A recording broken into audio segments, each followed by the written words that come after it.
Македонија ја има поддршката од европските земји за реализација на договорот од Преспа и за евроатлантските интеграции и е позитивен пример на Балканот, изјави македонскиот премиер Зоран Заев по самитот на шефовите на влади на земјите членки на Централна европската иницијатива во Загреб.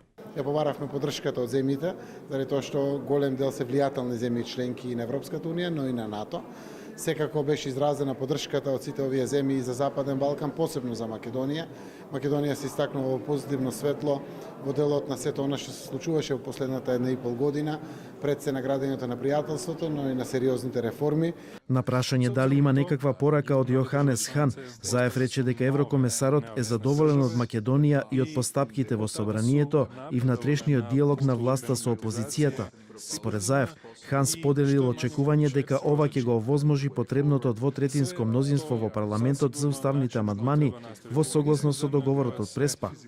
На самитот посебно било нагласена важноста на економското поврзување на државите, како и придонесот на земјите во справувањето со мигрантската криза.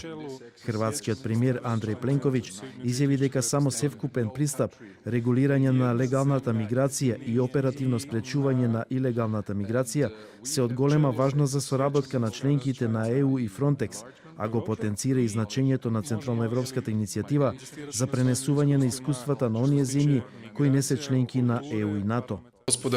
Како најмлада членка на Унијата, ќе ги понудиме несебично сите наши искуства и знаења, како и политичка потпора. Премиерите на Унгарија и на Романија, Виктор Орбан и Виорика Данчила, заминаа пред да заврши состанокот на врвот. Председавањето со Централна европската иницијатива од Хрватска го презема Италија.